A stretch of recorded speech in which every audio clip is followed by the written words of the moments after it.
Our breaking news this morning is that a 17-year-old has been charged with the murder of 3 girls killed in the mass stabbing attack in Southport. The 3 children, 6-year-old BB King, 7-year-old Elsie Stancombe and 9-year-old Alice De Silva Aguirre, died as a result of the attack at the Hart Space Community Centre. Their tragic deaths, though, have been used to stir up anger and trigger a wave of riots. More than 100 arrests were made last night as far-right demonstrators fought police in Westminster and in Hartlepool. Today, the Prime Minister will meet police chiefs at Downing Street to tell them that those who sow hatred should face the full force of the law. And in a moment, we'll talk to Nick Dixon, who's at Downing Street for us. First of all, though, we can go to our chief correspondent, Richard Gaisford, who is in Southport. And very late last night, Richard, we had the press conference from the police to announce the charges. What can you tell us about what actually this 17-year-old has been charged with?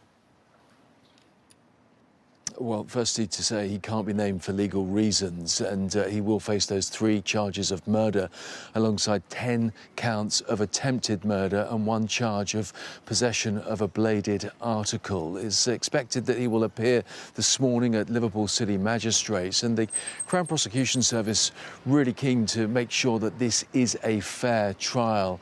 Specifically, they are urging people and warning people not to be sharing information online about this case because it will prejudice legal proceedings. We saw that misinformation leading very much to some of the violence we've seen here in Southport. Thankfully, now that that has subsided, the focus now very much back on those 3 young girls who have lost their lives so tragically and the others that are in hospital, some of them still clinging to life.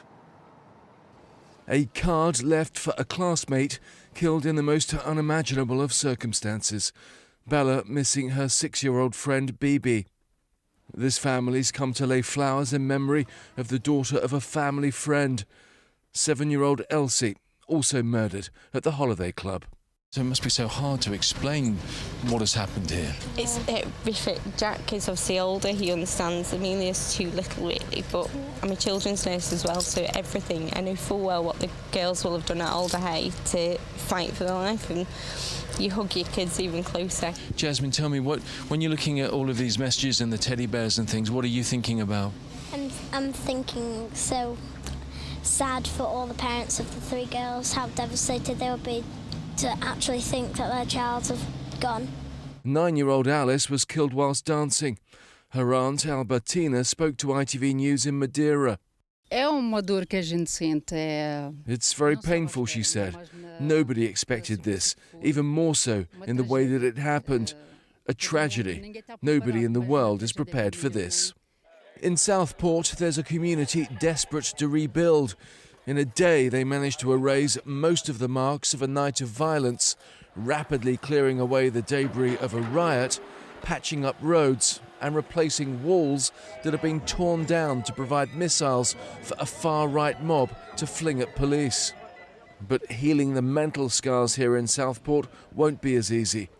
Parents more cautious about their children's safety, carefully explaining and reassuring in the saddest of times. Richard Gaisford. Good morning, Britain. Thanks very much indeed, Richard. We can go now to Nick outside Downing Street. Nick, we had riots in Southport Tuesday night, now in Hartlepool, but also last night, those arrests outside of Downing Street.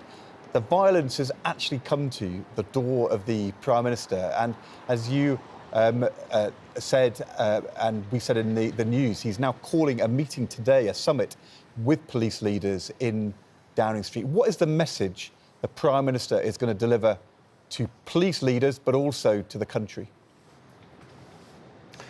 Well, I think for police leaders, just in terms of how they handle this unrest that's been taking place and leading to violence, extreme violence in some cases in different parts of the country, they're going to get the full backing of the government and the Prime Minister.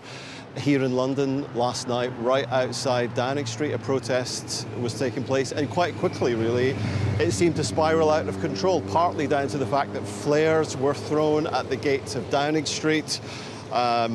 Beyond that, people were heard shouting things like "Rule Britannia," "Save our kids," "Stop the boats." The police appeared to be targeted with missiles, with bottles thrown at them as well. A number of police officers were injured. More than 100 arrests were made as well. And it wasn't just here in London. In Hartlepool as well, there was unrest there. A police car was set alight. A number of arrests taking place, and again, officers injured.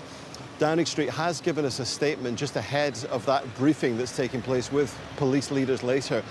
Downing Street has said, while the right to peaceful protest must be protected at all costs, the Prime Minister will be clear that criminals who exploit that right in order to sow hatred and carry out violent acts will face the full force of the law. Of course, the police want to stress that they are keen to try and reassure communities as much as possible with their presence, but also getting that message across that if there is unrest, if protests get out of control, then they will be there and they will deal with it.